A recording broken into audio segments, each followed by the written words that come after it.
It is about the intention and the form at which I am performing the exercise. I cannot stress this enough. Two people can be doing the exact same workout program and get two completely different results depending on how they are doing the exercise, how focused they are. So when you're showing up at the gym next time, don't just show up to finish completing this workout. Show up, and when you are doing every single rep of every single set, really focus. When I am not stopping when it gets hard, when I am telling myself that when it gets hard, that's when I'm really making the progress. And what I realized last year is that oftentimes when I think I'm done, I actually have 5 more reps in me. I want you next time you're working out to keep going when it is that you feel like you're done, to keep on moving, to see, okay, wait, how much can I actually push myself right now? Hi, my name is Pernilla, and this is my Challenge Your Norm podcast. I'm absolutely obsessed with anything related to personal development. And well, to grow, we got to challenge our norm. And so on this podcast, we chat about life and how we can challenge our normal way of living it to make it greater than we could have ever imagined. Just one little belief, habit, bold move, and challenge at a time. Guys, I put on my workout outfit for this episode because today I want to talk about what I would do if I was starting over on my fitness journey, completely from scratch when it comes to food, training, and mindset, so that I could achieve my goals as fast as possible, but also stay consistent with it and actually develop and turn it into a lifestyle rather than just like this quick fix and then go back to my old habits. I woke up at 3:30 this morning and it's 5 something now. And I was journaling on different things this morning. And one of those things was, what can I share on my podcast today? And the thing that came to me was what I would do if I was starting over, because I have been getting a lot of messages recently. And I just know what it feels like when you're trying everything to the best of your ability and you're trying to listen to all these different fitness influencers and maybe even experts, and it just all can seem a little bit overwhelming. And I want to make sure and make clear that you know that my way is not the right way. This is just what I personally would do because of how I work as an individual, and that may not work for you. However, potentially something, a little tiny bit of something that I share could be valuable to you and could maybe even motivate you to today make the commitment to get started on some of these things that I'm going to be sharing. And we're going to be going into food, exercise, and mindset. Those 3 areas are all obviously necessary and important when it comes to reaching our fitness goals. And I want to start off with nutrition, on diet, on food, because this really is the thing that I think most of us tend to struggle with. And as we know, protein is crazy important, and calories, overall calories, is very important. But if you are a newbie like I was and had no clue about the difference between a carb and a protein and a fat, like I did not know that there was difference between those 3 things when I first started. And it was like a long journey of me understanding the difference in these macros and also how I actually could go about doing this, because I would, have a day where maybe I would eat candy, which didn't weigh a lot. And then I would weigh myself the next morning and I would be lower. I would weigh less on the scale and I would be like, oh my gosh, maybe candy is my way to lose weight. And turns out it's not. And if I were to start over from scratch, what I would do for maybe just a few days, maybe for a full week, is I would just take a look at what is it that I'm currently eating? What is it that I'm currently taking in to my body, putting into my body? I would go about my day, eat as I normally do, and I would, in my FitnessPal or any other nutrition tracker, write down everything that I ate throughout the day. This would give me a general idea of my overall calorie intake, my overall protein intake, carb intake, and fat intake. And from that, because I'm someone who wants it to be as simple and easy to go to as possible, from my already existing diet, I can then go in and make small changes or develop some level of awareness of, okay, wow, when I eat this salad for lunch, actually the thing that could help me lower my calories by 200 calories in a day, if my goal was to lose weight, if I were to not put on the dressing, that would actually automatically put me in a 200 caloric deficit as to what I normally eat. Or if I look at that plate of chocolate that I used to eat every single day at certain times in my life, I could lower my calorie intake by 500 calories in a day, because in 100 grams of chocolate, there is 500 calories, I believe, or something around that. And the same goes with chips. There's also typically 500 calories in 100 grams of chips. And just seeing that, oh my gosh, in this little piece of chicken or fish that I ate on Thursday night, there was 35 grams of protein. Wow. So if I make sure to eat some sort of lean meat every day for dinner, then that can easily help me increase my protein intake. Now, just to get the basics straight, I'm sure that majority of you guys listening already know this, but just to get the basics straight, if you're someone who wants to lose weight, you have to be in a caloric deficit. If you're someone who wants to gain weight, you have to be in a caloric surplus. Now, to build muscle, or if you want to maintain your muscle while you're losing weight, for example, you have to eat enough protein. How much protein that is really depends on person to person. A typical rule of thumb is that you need to eat 1 gram of protein per pound of lean body mass. Now, if you're a normal weight, you can go about 1 gram of protein per pound of body weight, or 2 grams of protein per kilogram of body weight. But if you do have a higher fat percentage, then you don't need that much, because then the difference between your body weight and your lean body mass is so major that you may need less. But just as a general rule of thumb, 1 gram of protein per pound of lean body mass / body weight, or 2 grams of protein per kilograms of body weight if you are on the leaner side. But if you are a little closer to overweight, then you may need less. There are different calculators online that can help you get a general idea of this. And I also actually in all of my workout programs, I guide you through how to actually figure out what your specific body needs, because these calculators online, they'll give you a general idea, but if you want to actually calculate what your specific body needs, I walk you through that in all my workout programs, as well as everything you would need to know when it comes to nutrition. Like, I go way more into detail in my programs than I'm going to be doing on this podcast episode. So if you're someone who wants to really, really dig deep into understanding nutrition so that you're literally set up for your life, then maybe go check it out, because I also give you a workout program that is based on developing muscle, and also 300 plus of my favorite recipes that really can help this journey become fun, which we're also going to be getting into a lot more on this episode. I'll link it in the show notes in the case that you feel fired up to go really dig into an 8-week program that can set you up for life and not just like these quick fixes.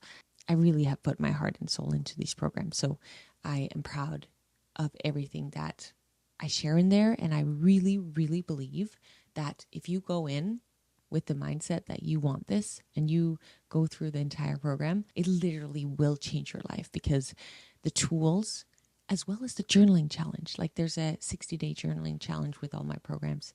If you go in and do the work, like there's no way that that's not going to compound effect in all other areas of your life, and you're literally going to change the relationship with yourself. But I'm going on a tangent, going back to food as to what I would do if I was starting over on my fitness journey. I'm just very excited about it, because I really have put my heart and soul into it. And I know, I've seen and gotten the most beautiful life-changing messages from people who've gone through it, and it literally has not just transformed their body but their entire life. And it oh my gosh, it gets me so excited. Okay, but back to the food. Once I figured out what I'm currently doing and what my specific body needs if I wanted to reach my fitness goals, which again, you can do through a calculator or calculate yourself if you get my program or it should be on Google or YouTube or something. You can search for it as well there to figure out exactly what your body needs when it comes to daily calories, when it comes to daily protein intake, and when it comes to carbs and fat. I actually get a lot of messages as to what my carb and fat ratio is. And I personally just focus on my protein, and then my carb and fat really vary through day to day. However, it is said that at least 20 to 35% of your diet should be fat. So one way that you could go about this is if let's say you want to lose weight and you have your total amount of calories, which I don't recommend going in less of a deficit than between 250 to 500 calories in a day. However, I know we all work differently. Some people are like, I just need to go on a hard AF cut because that is the only way that I'm going to be able to do this. I'm like a all or nothing kind of girl. Like if you need that to set yourself off, then I'm only here to give my advice, and I'm not here to tell you what you should or should not do. I'm just here to give you my personal experiences and preferences. And I'll say, like, you do whatever you need to do to feel at your best and reach the goal that you want to do. I just do want to warn you that if you are in too much of a caloric deficit, first of all, you can't maintain that long term. But secondly, you will be losing more muscle as you go about doing this more intense cut. And to be completely transparent with you, I am an all or nothing kind of girl. Less now than I was when I first went on my fitness journey, because at that time what I did do was go into a crazy deficit. And what that also led to was I lost some muscle in that process, in which I then spent a lot of time later on developing again, building up. So just know that the more in a caloric deficit you choose to be in, if you're trying to lose weight, you also will be losing more muscle at the same time. However, if you increase your protein intake, there's a bigger chance that you can maintain a muscle as you go about doing that. Going back to your fat intake, once you have your overall calories that you need to take in a day to either lose, maintain, or gain weight, and you have calculated what your protein intake needs to be, then because you know that each gram of protein, then knowing your overall protein intake, what that needs to be in a day, because every gram of protein equals 4 calories, you can then figure out how much calories that total amount of protein in a day is, and then you can add on the total amount of fat intake you would like or need in a day to maintain a healthy brain function and a bunch of other things that you gain from eating fat. Like that's like essential for our well-being as well as our body functioning well. Once you have your total fat intake and know how many grams a day you need of that, which each gram of fat is equal to 9 calories, you can then figure out how much you have remaining for carbs. And each gram of carbs is also 4 calories, which is the same as protein. Now, this is just most likely way too much for the majority of you guys. That's why I'm saying that if you go through either my program, I simplified so much more, or if you just go through a calculator online, it will all be spelled out for you. It will give you your total calorie intake that you need in a day, total protein intake, total fat, and total carb intake. However, I just want to mention again that if you do take an online calculator, there is a chance that it's not very accurate for your body and your current fitness level, as well as like how much you move every single day. Just know that you can always adjust as you go. Like if you're not losing the weight that you want, you can lower your calories. If you're not gaining the weight that you want, you can up your calories. So just know that you can adjust as you go. But also, if you want to simplify it even more, which is what I like to do, if you have this general idea of what you're taking in a day, and you have a general idea of how many calories you need in order for you to reach your goals, you can literally just slowly start to, if you need more protein in your diet, slowly start to incorporate more of these foods, these meals that you know have a high protein amount, and slowly start adding more of that into your daily day-to-day life. And in that way, you do not have to obsess over calories. You do not have to obsess over getting the right amount of fat, the right amount of carbs, the right amount of protein. You just know that what you're doing right now is you're increasing your protein intake and you're eating healthy, nutritious meals that's making your body feel good because it has a ton of incredible nutrients in it. And just go about it in a way more chill way. And honestly, that's what I do right now. Like, I'm not obsessing over it. I just know meals that have a high protein intake, and it's become a habit for me to eat that every single day. And I don't like put my food into my fitness pal to like check what I'm taking in. But we're all different, and you need to do what resonates with you. And what I also know is that in the beginning, when I did have a way more controlled look at what I was taking in a day, it really did set me up for this long-term, way more chilled, relaxed way of going about this, because now I know what foods has a high amount of protein. I know what a carb is. I know what a fat is. And I know how to, because I've been doing this for such a long time, I know what I can eat on a day-to-day basis without tracking, and know that I'm getting the nutrients and getting the protein intake and getting the maybe somewhat maintenance calories in. And again, if I've gone a little overboard on the calories, then I can always, take a step back, just watch what I eat a little bit more. And the same if I have been sick or whatever, not eaten enough of the foods that I want to, then I can make sure that I take in a little bit more food, a little bit more protein. So I will say, for a lot of people, it can be very, very useful to go about it in this way of tracking your food for a week, a few days, get a general idea of what you're currently taking in, and then make those simple adjustments necessary for you to actually reach your goal, which a lot of people think that, okay, that means I have to eat chicken, broccoli, and rice. And if you've watched my YouTube channel or just followed me on any of my platforms, you know that that's not how I eat. Like, I do not do that.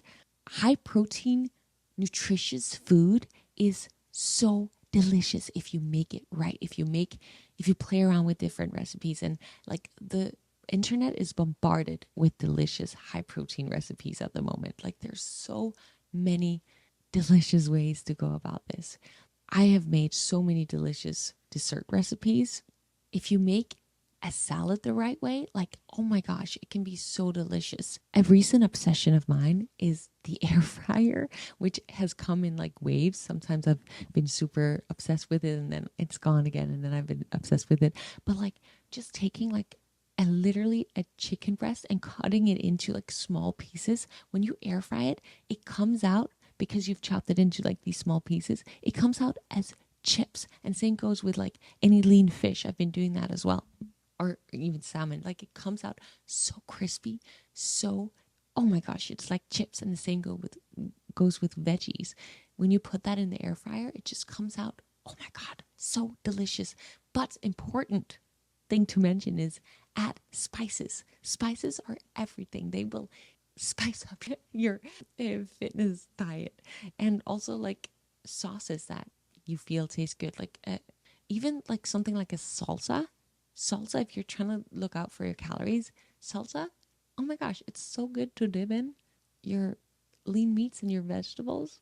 But you even if you don't have an air fryer, like, doing it in the oven is awesome as well, or just cooking it or eating it raw and making delicious salads. Like, just look up delicious high protein salads or just delicious salads, and then you can add your own protein on the side.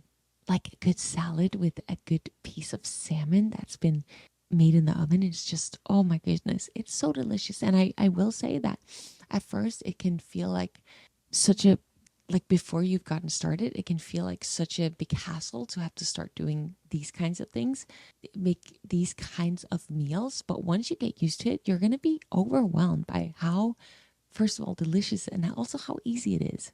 And something that I often do, because I'm not someone who wants to spend a lot of time in the kitchen, I will so often go into a grocery store, one of those grocery stores where you can build your own salad. Or if I'm in Denmark, like I'll buy like an already made salad, and then I'll sometimes even like add extra chicken on turkey that has already been cooked that you can just buy at the grocery store and put that into the salad. And when I'm in America, I'll go into these grocery stores where you can like build your own salad, and that means it takes 5 minutes, which, having created a bunch of YouTube videos recently where I've had to eat at fast food places, that going into a grocery store and either just like picking out fruits to eat on the go or making a salad or, buying something that's already made, fresh, healthy, nutritious, is so much faster than having to wait in line at a fast food place where you have to wait in line, then you have to order, then you have to wait for the food to be made.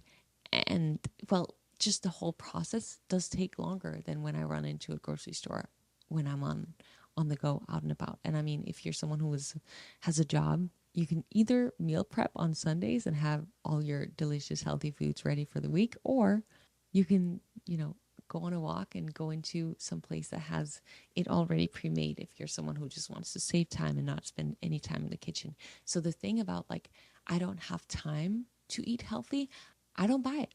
I just don't buy it because I have now done both, and I know that my way of eating healthy, even on the run, on the go, is just so much easier and quicker. Like, it really is. So find a way that works for you when it comes to increasing your protein, or maybe making healthier choices. And I would say, like, once you have a general idea of what you currently are doing and what you want for your plan to be, like, make a plan, make a commitment to yourself as to what do you want your daily nutritious habits to be. If you're someone who eats chocolate and chips every night, ask yourself, is this something you want to continue doing, or is it not? If it's not, because you can tell that it's actually not in alignment with what you deep down want for your life, with the goals that you're trying to achieve, then you make a commitment to yourself saying, no more chocolate and chips at night. It's as easy as that. And we're going to get into the mindset aspect of this, where I'm going to share how you can actually keep that commitment to yourself. But really get clear on what do you want your nutrition to be. And maybe that looks like having a meal plan for yourself. Maybe that looks like a total amount of calories that you want to stick to every day, a total amount of protein that you want to stick to every day, and having like a little monthly planner where every day when you've completed and stuck to this promise, this commitment that you made to yourself, you just check it off to give yourself a little like love and pat on the back as to the fact that you stuck to this commitment that you made to yourself. And that in itself develops and creates a next level, new level respect for yourself and self-trust, because you see yourself making a commitment to yourself and then showing up for yourself every single day, even through the challenging days where you really don't want to, but you still did it because you know that long term it's going to benefit you in ways that right now in the moment you can't even potentially comprehend because you haven't experienced that version of yourself yet. And something that I quickly want to mention when it comes to nutrition is that you don't need any supplements. You do not need to go out and buy any supplements for you to get your protein intake, for you to get in shape. Yes, protein powder potentially could be useful for you to increase your protein intake, but one scoop of protein, if we're talking whey protein, a scoop of protein has the same amount of protein as 1 cup of egg whites. But a scoop of protein actually has typically more calories than 1 cup of egg whites. However, a scoop of isolate protein powder has the same amount of calories because of those two things are just pure protein with nothing else added. So just to say that you can eat a cup of egg whites and get the same amount of protein as 1 scoop of protein powder breast. You can eat a little piece of chicken breast and get the same amount of protein. You can add a little piece of lean fish or any lean turkey and get the same amount of protein. So just that to say that, or Greek yogurt, just to say that if you want to increase your protein intake, there's many ways to do it. You do not need to eat protein powder or get any other type of supplement. However, I will say I've started taking creatine, which, if you've listened to some of my other podcasts or followed me on my social channels, and I found that really, really fun. It is the most studied supplement that has the least side effects. If you take 5 grams of creatine a day, it will store more water inside of your muscles, which just know it can potentially make you increase your weight on the scale, but it has benefits when it comes to your performance and strength, as well as there's been other studies proven that it has help for brain function and other things like that. But I mean, if you're a beginner, I don't see any reason why you would need to take creatine. But if you're more on the advanced level and you want to give it a try, I personally have had some fun with it and seen benefits from taking it. So potentially that could be useful. But again, you don't need it. I've spent the last 5 years without it and just recently last year started taking it. So, you do not need it. Let's move on to exercise. And the first thing that I'll say is that if you want to recomposition your body and lose weight, weight training is the way to go. I have listened to so many podcasts from experts recently sharing that cardio is not the way to go about it. And I personally have also experienced in my own life, because I've done literally cardio my entire life. I was dancing many times throughout my life, between 2 to 10 hours a day. And I didn't see the results that I wanted. First of all, because I would be like 1,000 times hungrier. So, I'd just eat whatever I burned. And also, you don't build muscle through cardio. And to burn more calories at rest, if you have more muscle, then those total amount of calories will increase. But also, you don't get as hungry, I feel personally, as when I do cardio. And also, if you want to recomposition your body, you're going to want to turn some fat into muscle. Not that you can turn fat into muscle, but you're going to want to develop muscle. And also just like feeling strong in the current, but also feeling strong long term for your body as you age, as you get older. Having muscle, it's so important. And they say that as the older you get, the more your muscle mass decreases, just like automatically. And if we can maintain our muscle or even develop more muscle, we can prevent injuries and have a strong, healthy body throughout so much more of our life. And I think that's something we all want, but we don't always think about that because we're living in our here and now, right? But we do want to set ourselves up for success in the future too. I mean, I think most of us want that. But that being said, obviously, if you do more cardio, you burn more calories and you adjust your nutrition accordingly, of course, cardio can also help you lose weight, as it will help you be more of a caloric deficit. Because as we know that to lose weight and be in a caloric deficit, we can either decrease our calorie intake or we can do more cardio, and that then will help us be in that caloric deficit. And of course, cardio is incredible for our body and our health just in general. And I do know many athletes that are only doing cardio and have an incredibly, extremely healthy body. So cardio obviously is incredible. I just feel like a lot of females and males expect that cardio is the way to go, the only way to go if you want to see a change in your body. And I just wanted to give a different perspective in this podcast episode. And I'll get back into this building muscle thing. But first, I love cardio so much. If I'm not doing cardio, I feel like something is missing from my life. I did want to make clear that if we want to lose weight and recomposition our body, weight training, hypertrophy, weight training is something that we should be taking seriously. But when it comes to heart health and soul health, cardio is, for me, magical. Like the way I feel after having done something that is more cardio based is just incredible. I love it. I love it so much. And that whenever you've had your heart rate up, it's made you feel good, right? And it almost feels like after a weight training session where it's like really focused on hypertrophy and maybe even strength, so there's way more rest in between and you don't really have your heart rate up for that long, it almost feels like you haven't worked out as hard. But what I've had to learn over the last years, I've increased my muscle mass a lot and lowered my fat, is that it's just a different way of working out, because my entire life I have done some weight training for sure. But what I've felt after a more endurance workout weight training session, where I've had my heart rate up for a majority of this session, is that I worked out harder, right? Because I felt the pulse, the sweat. And I love that. Like the entire month I spent in Denmark, that was what I was doing.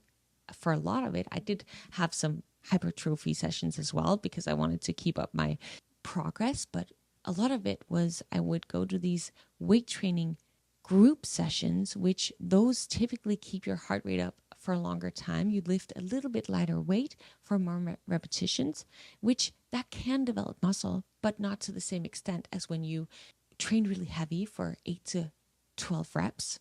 Have a rest in between each set so that your pulse comes down and you really set yourself up, your muscle up, to be able to perform really well in the next set, where you're really only working hard throughout each set and then you rest in between. Like that is just a different type of training. So personally, I do enjoy both types of training, but personally, as well as what I hear the experts say, is that, as well as what I've learned on my personal trainer certificate program, is that if you want to really develop muscle, the most efficient way to go about doing that is by doing this hypertrophy training, where you do, well, really 6 to 15 reps per each set, and then you go for 3 to maybe 5 sets per exercise. That is the most efficient way to build muscle. However, sometimes, what I want is just to have a good time working out. And I think it's really important that we get clear on what is it that we really want. And last year, I really started shifting more of my training from this more endurance type of weight training, where I keep my pulse up. I go what I thought was heavy, but because I keep my pulse up and because I don't have that much of a rest and allow my muscle to recover, I am not able to lift as heavy and go as hard for every single one of my sets, because I kind of would just like more go. But this last year, as I started shifting my training, and I'll go into how I actually approach each of my sets, each of my reps, when I shifted this approach, that's when I really started seeing massive changes. And I took different DEXA scans and body fat tests, and I, saw the effects that I really increased my muscle mass and I really lowered my body fat, which was a result of both changes within my diet, which is what we already spoke about increasing my protein intake and being aware of total calorie intake, but also these massive changes to my training. My boyfriend is an expert when it comes to weight training and recompositioning your body, and I started training with him, and he really made me understand how to actually train for muscle growth and also how to eat for muscle growth, which he said if I want to build muscle fast, I should be in a surplus. That if I wanted to grow as much muscle as fast as possible, I would also need to eat more food, which I was more willing to go the slower route and be in maintenance of my protein. And I did see that work as well, where, the reason why people bulk and cut is because to grow the most amount of muscle fast, like being in a caloric surplus will help you do that. Both because you're going to be able to lift more weight because you have so much energy inside of you, but also if you increase your calories, your muscles will have more fuel to grow. But when you do that, you're also going to most of the time increase your fat. However, if you want to go the slower route, like I did, where I was majority of the time I was in a maintenance, and I just changed my approach to training in these ways that I'm going to share with you, it is possible to recomposition your body. And again, in my program, I literally guide you through every step of the way on how to do this. And I share my training with you, my diet as well. I wanted to go about it in the slow way. However, another little side note that I want to share with you is that I got a message from a friend the other day sharing how her goal is to increase 2 inches around her butt, but lean out. And I'm not going to say that that's not possible, because it is possible to recomposition your body in that way. But the best way that bodybuilders would say to go about doing that is that first you take however many months period of bulking where you build that muscle in your bum. 2 inches is a lot to grow over your butt, but like you would take a season of bulking where you literally develop as much possible muscle as possible. And then once you have the butt size that you want, the muscle size that you want, for my friend's example, the butt size that you want, then after that, that's when you can lean out. And again, in that leaning out process, there is a chance that you're going to lose a little bit of the muscle that you've built as you're losing the fat.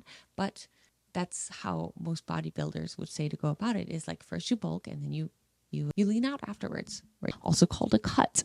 But what I realized last year as I was going about this recomp journey is that it's possible to do what my friend wants to do, but her specific goal would take years to accomplish if you stay in a maintenance calorie where you don't necessarily gain weight and then lose weight, but you just want to build muscle at the same time as you're lowering your fat.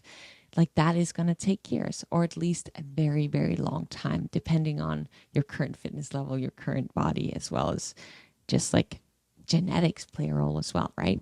But I thought, little side note on genetics, I thought that I could just not build my butt because I've been trying so long. And then once I started training with my boyfriend, I realized, oh my gosh, I can, because I started training differently. And what that looked like was to set anyone up listening to this podcast episode that wants to really increase their muscle mass in their training. My first advice is to get a workout program. And you can get any workout program that you feel this one is the right one for me. You can get my workout program, or you can get some other workout program that speaks to you. But follow a structured workout program that uses progressive overload. And progressive overload literally just means that for every single session that you do, you go a little bit harder. And when you're following a workout program that uses progressive overload, every single week you can know, okay, last week I did 4 sets of this specific exercise and I did 8 reps of each set with this specific weight. That means that the following week you're going to do the exact same exercise, but this week you're going to either strive to increase the reps, maybe just 1 extra rep for every set, or 1 extra rep for one of the sets. That means you've used progressive overload because you went a little bit harder than the previous week. It could also mean that you increase and do an extra set. It could mean that you bend the time under tension, meaning that you maybe go a little bit slower. If last week you moved through the workout pretty quickly, that this week you're really making sure that you spend 3 seconds on the downward movement and 3 seconds on the upward movement so that you really can focus on squeezing the muscle. It can also mean that let's say you're doing a hip thrust, that this week you're doing the same weight, same reps, same sets, but this week when you're at the top of your hip thrust, you're holding it for a second before you lower back down so that you really focus on squeezing the muscle, or you really focus on that tension on the muscle for a second at the top of the exercise that you're doing. Typically, also when you're talking about progressive overload, is that every single week you see if you can go just a little bit heavier than what you did the previous week. And why I'm saying that you should follow a specific training program is because then you can't cheat yourself.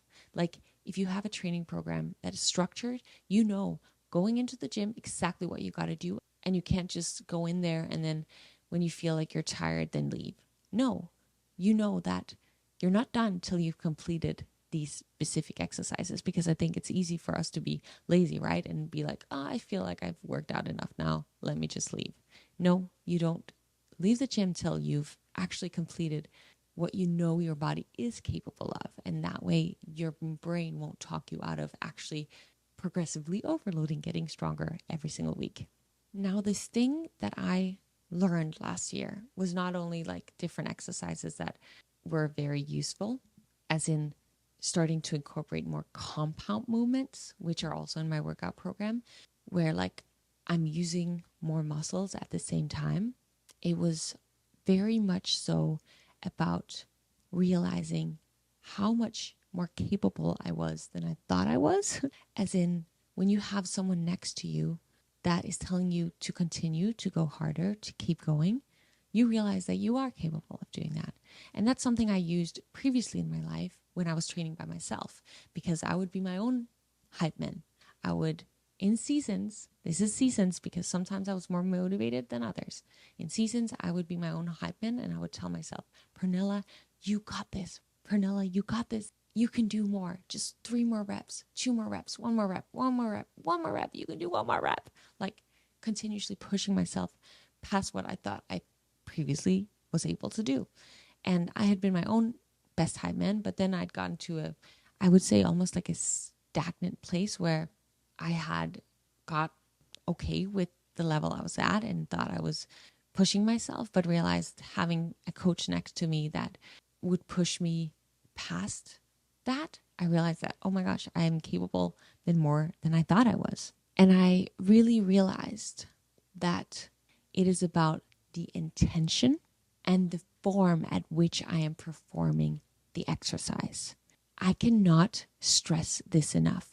2 people can be doing the exact same workout program and get 2 completely different results depending on how they are doing the exercise, how focused they are. So when you're showing up at the gym next time, don't just show up to finish completing this workout. Show up, and when you are doing every single rep of every single set, really focus. And what that might mean is that you may need to lower the weight that you have been doing because suddenly you're actually performing your exercise in the right way.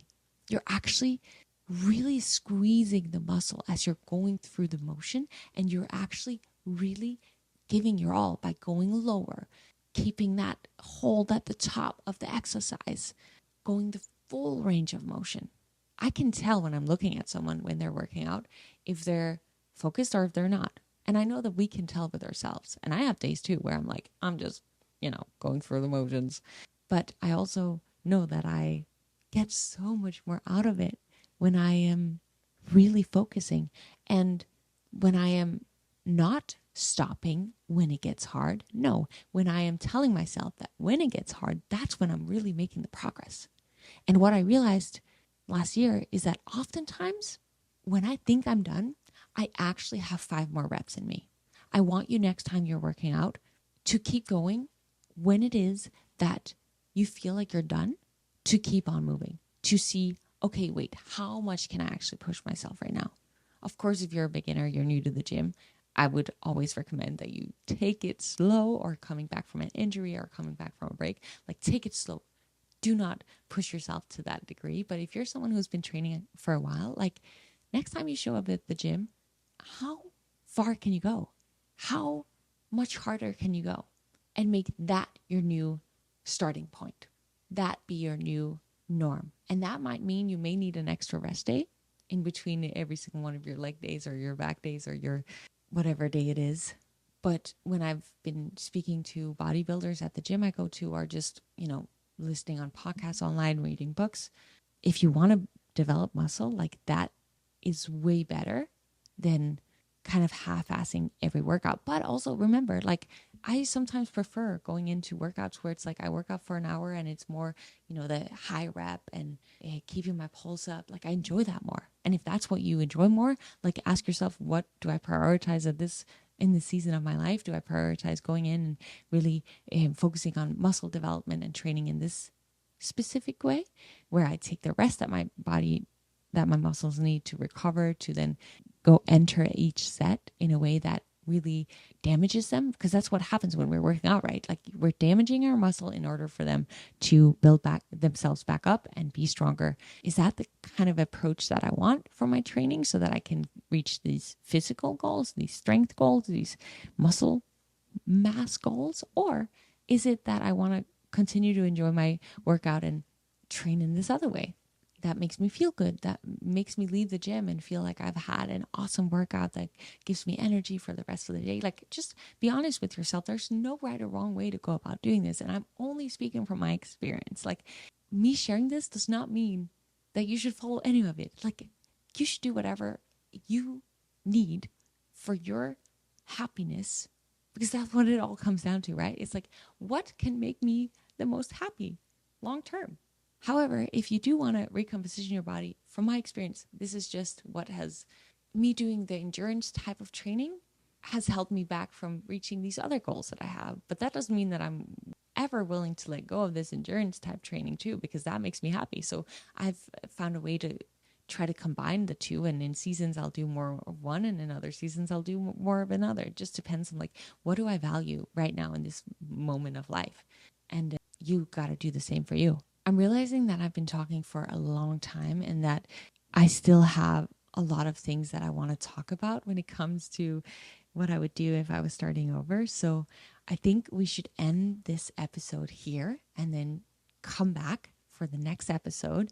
And we're going to dig into how to actually achieve your goal, like long term, how to actually turn this into a lifestyle, what to do when other people in your life don't understand, and just the final things that I wrote down in my journal that I wanted to talk about in today's episode, just so that this episode doesn't get too long. I appreciate you so much for listening. I really hope that if you know someone who's trying to get in shape this year, that you share this with them, because if you found it useful, anything of what I shared, then I hope that you're willing to help out a friend with doing the same thing, with sharing this with them, or even if you want to share it on social media and get the word out of my podcast, then I would appreciate that so much. And if you have 2 seconds to spare to write a 3-worded review and give me some stars on this podcast, I would just appreciate it like crazy. Thank you so much for listening, and I hope that this wasn't too much of a rambling episode.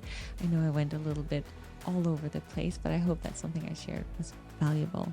And I'll see you again soon for part 2 of what I would do if I was starting over and wanted to get in badass shape.